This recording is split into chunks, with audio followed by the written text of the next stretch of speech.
who are all of the stakeholders? Who is interested in us? And as you can see, there's many, in all your organisations, you'll have different stakeholders. So the first thing is thinking about who are our stakeholders, who has a vested interest in our organisation. And the important thing when you're going through this process is thinking not from your perspective, but from theirs. So thinking about employees or government regulators, members of the community, what are they concerned about? What is on their agenda? What do they want to hear and what do they want to see? I think organisations sometimes fall in the trap of thinking about it purely from their perspective, and that's where stakeholders get forgotten. Lastly, think about who are the right people, who has power and influence over us, and then importantly, who has influence over those people. Often organisations will map this out, mapping out who your immediate stakeholders are and then who is influencing them, because that will enable you to put a very effective stakeholder engagement plan into place. Next, we prioritise our stakeholders. There are lots of different stakeholder matrix and radars that you can use. This is one that I particularly recommend because what it really helps you do in peacetime is prioritise those red box stakeholders, and those are the ones that you need to be focusing all of your efforts on establishing good working relationships within peacetime. And those are stakeholders that have a high potential impact on you as an organisation and high potential interest. Those in the orange box, who you find will have perhaps a medium impact on you, medium interest, they should be regularly engaged with, but not focused on as much as the red. And likewise for the yellow and the green, those really are about monitoring and understanding, actually these stakeholders didn't have such an interest on us, but that can change, and you always need to be on top of it. So whether it's through media monitoring, social media platform monitoring, you need to make sure you do know even those green box those green box stakeholders, if they're interested in your organising changes, that your approach changes as well. Then you need to develop very detailed stakeholder plans, and we don't always have the resource to do this, but it's important that at least for those red box stakeholders that you have got a tailored approach to those stakeholders. So thinking about who in the organisation of that stakeholder do you need to engage? Importantly, why? Think about what are your objectives as an organisation, and that will help you identify whether or not you need to engage those stakeholders. Think about when, so that's how often you might need to engage with them. And how? Is it through face-to-face meetings? Is it through phone calls? Is it through emails? Is it through meetings of trade associations? Making sure that you've got a detailed approach to each stakeholder. And lastly, the owner. And this is really important, particularly when we get to the crisis, when we're in a crisis situation. Ownership needs to be reflected within your organisation with your stakeholders. So, for example, often you'll find the CEO or the MD or the leader of your organisation needs to be engaging with the senior person of your stakeholder. You need to match seniority.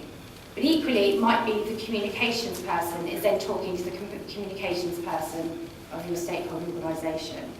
You can have different links throughout the organisation, but you need to match seniority. And a culture of crisis preparedness, and this is really around how then can you engage your stakeholders? And as I've already mentioned, there's lots of different ways you can approach them and form these relationships and invest time in these relationships. But one way is around crisis preparedness. Now, when we talk to organisations about crisis preparedness, it's really in two parts. Firstly, the hard aspects, so your processes, your systems, your procedures, your materials, your training. And secondly, it's about culture and behaviours. So embedding all those processes, ensuring people understand what they need to do when a crisis happens, what their role and responsibility is. Well, actually, when you're going through this process as an organisation, you should involve your stakeholders as part of this process. This engages them throughout the process so that if something happens and you need to invoke those procedures, it's not only you that knows what you're doing in a crisis situation, but also your stakeholders. It's another way of investing in that relationship and building that relationship and building trust between you and that organisation. Similarly, if you're a charity perhaps and you have partners, then you need to try and find out from them to be involved in their crisis preparedness programme.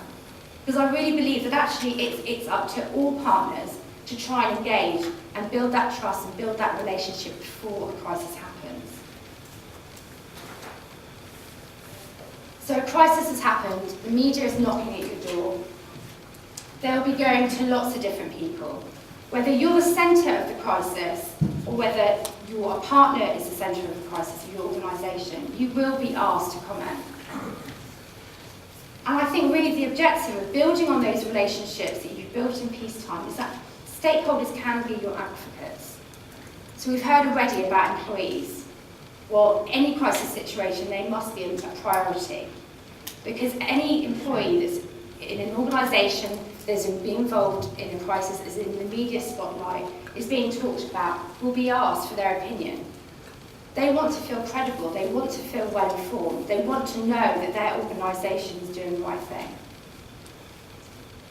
In those first few hours, for any of you, I'm sure some of you, or not all of you, who've been in a high-pressured crisis or an escalating issue situation when there is a huge amount to do for us comms people, but I'll just urge you, is the media, of course, is a very important stakeholder. We need to get statements done and we need to set the media response team up.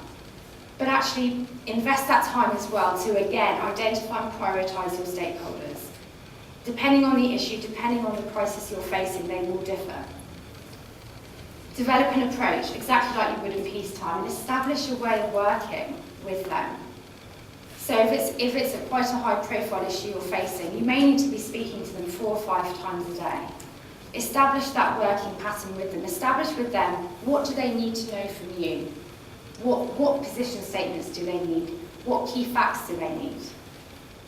Because our objective has got to be that they feel well informed during any crisis situation when we're under the spotlight, so that they can feel credible and they can well informed and go out and talk about and support our messages and support our position in what we're doing. It's much more credible if information is coming from other third-party stakeholders in addition to the information coming from your organisation.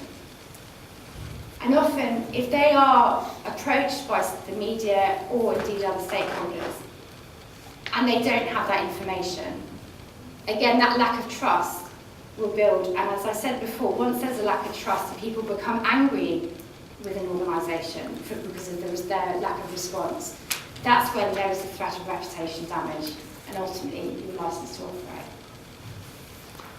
Ensure messages are consistent. So we've already heard that today, but again, I'd really stress that although people might have different concerns, the core messaging for all your stakeholders, whether it's your employees, customers, the government, local communities, it all needs to be consistent and aligned. And then ensure that you're monitoring their response. So you'll see them quoted in the media. Ensure that if it's not quite online and on target with what you were hoping, then speak to them, engage with them. Find out what more do they need from you. You absolutely can't tell organisations what to say, but we can go to our stakeholders and provide them with all the information they need to go out and give a credible, well-informed response in that situation. I just wanted to draw out some learnings which I think all of us can learn from. Obviously the disaster that happened in Japan was an absolute tragedy, and I think the situation that TEPCO faced, the nuclear company operating the Fukushima site, faced unbelievably challenging circumstances. And we were not involved in advising on that crisis, but for me, having sort of sat there and watched how it unfolded, I thought from a stakeholder perspective, there were some very important learnings. Firstly, that I think they were so focused on the operational response, which you would absolutely expect, that stakeholders were forgotten, that comms piece. They were very focused on ensuring the reactors were put out, that fires and explosions were managed and people in local communities were looked after. But it seemed to me that the stakeholders were forgotten, and as a result of that, there was rumour and speculation in the media. I'm sure you'll remember reading coverage on the disaster in Japan. And what it indicated was a lack of control from the company. No one really seemed to know what was going on. No one really seemed to know how severe this incident was. And it's absolutely acceptable that in a crisis situation, in those first few hours, you're not going to know why something's happened, especially if you're facing some sort of an incident-driven crisis. But as you can see here from the BBC News coverage, I picked out a couple of comments regarding what Japan's nuclear agency was saying compared to what the World Health Organization was saying. They're completely different. So going back to my point, in those first few hours, you have to ensure that you're engaging with your stakeholders so that they have the information that they need to go out and give a consistent message. This led to conflicting voices. So this dragged on. People were talking, different stakeholders were talking about the exclusion zones were completely different in the advice that they were giving. Again, this leads to confusion, lack of trust. And this resulted in one of their key stakeholders, the Japanese government, completely losing trust, and in the end they took over the communications response for TEPCO. In fact, in their first briefing, when the Japanese government was given their first briefing, they had not been informed that in the last hour an explosion had happened there. They in turn then lost trust at their stakeholders. So you can see that whether you're at the centre of a crisis or not, it's a duty that you have as well to make sure that you're informed and up to date on a situation so that you can go out and brief whoever your stakeholders are.